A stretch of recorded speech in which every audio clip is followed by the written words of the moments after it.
Oh no, honey, you are not using that box mix. Today we're gonna make some brownies from scratch. Start by melting 1 cup of butter. 2 sticks of butter is equal to 1 cup. Mix in 2 cups of sugar and 1/2 cup of chocolate chips. I used Ghirardelli chocolate. Add in 4 eggs and a tablespoon of vanilla, then mix together. Sift 1 cup of all-purpose flour with 2/3 a cup of cocoa powder and 1/2 tablespoon of baking powder. I also add a pinch of sea salt here. Fold the flour into the batter in batches. Remember that instant coffee you bought for the whipped coffee trend? You're gonna add 1/2 teaspoon of that here. Pour your batter into a pan and top with chocolate chips. Bake at 350 for 40 minutes. And try not to eat the entire batch. Or do, fuck it.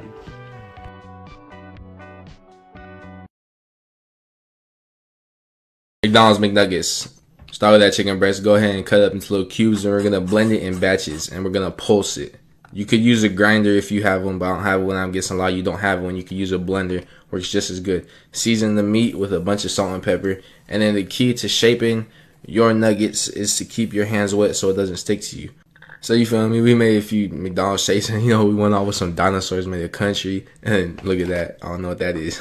Throw it into the freezer for like 2 hours.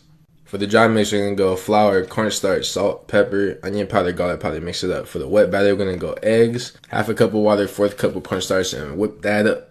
Then once your nuggets are hard, we're going to go dry, wet, and then leave on there. And then once you do that, you're going to heat up some oil. Once it bubbles around the stick, the wood, the chopstick, throw them into the oil. Make sure they don't stick to each other. Fry them for about 2 minutes each side. Take them out, and you got chicken McNuggets. Yes, Powdered sugar, some fruits, butter, mint, some syrup, and we're done, baby. Let's go! Ignore the burnt one in the back. Swear to God, these pancakes had me in love. For all you lazy people out there, this single serving lava cake is so easy to make, and it's literally the best thing ever. Start by chopping up 3 ounces of chocolate. Add that to a bowl with some butter and heat on a double boiler until melted. If you're super lazy, you could even do this in a microwave. Next, mix together 1 egg, 1 egg yolk, and 2 tablespoons of sugar. Whisk it super fast until it's pale and fluffy. Fold in the chocolate mixture and 1 tablespoon of flour. Fold until smooth. Pour into a greased large ramekin and bake at 450 degrees for 12 minutes and top with powdered sugar. Look at that. This is literally the most delicious thing I've ever tasted. It's amazing and it's so easy. 100 out of 10 would recommend. First things first, get yourself some stale bread. Take it very hard.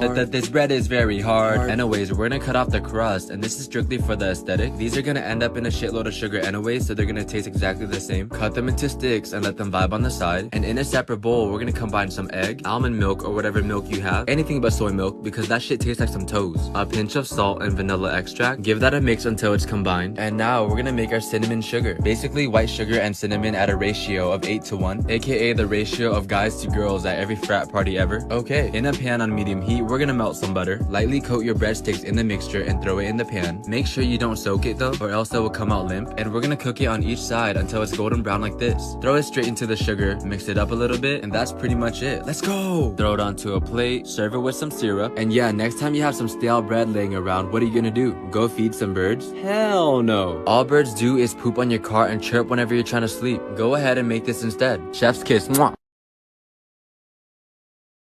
First things first, we're gonna get ourselves a big ass bowl and crack an egg in there, a little bit of milk, give that a mix, and just let that vibe on the side. Damn, this video is kind of going fast. In a separate bowl, we're gonna add flour, baking powder, salt, crushed red peppers, and Italian seasoning, and we're gonna combine the 2 bowls to make I don't even know what you would call this. Is this considered a dough? Anyways, we're gonna cut up some pepperoni. Personally, I cut mine into quarters, but you can do whatever you want. Moving on, we're gonna add 2 different types of cheese, which is just mozzarella and parmesan, and you're gonna end up with something like this. It kind of looks like chunky baby food right now, but that's because we're not done. We're gonna scoop the mixture into a cupcake pan, about 50% of the way. Add some more ronis on top, and throw them in the oven at 375 degrees for about 15 minutes or so. Oh, and the crowd goes wild. Throw on some parsley, and that's pretty much it. Now you can eat this with a side of marinara, or you can eat it dry.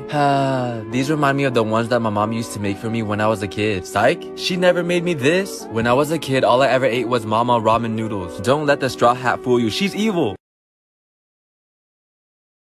Grab some Oreos. You'll need about 36. Either put them in a Ziploc bag or a food processor and crush them. It should look something like this. Grab about a spoonful to save for later. Grab about 8 ounces of cream cheese and mix it in. After mixing, it'll look something like this. Now you'll need a baking sheet and line it with parchment paper. Roll the mixture into a ball and place it on the sheet.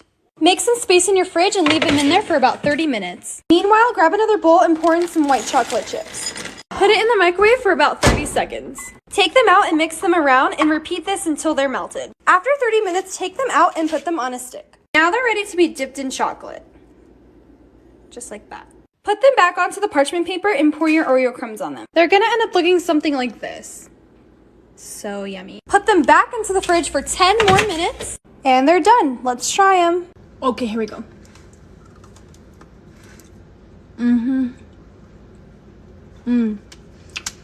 Now you know how to make Oreo balls.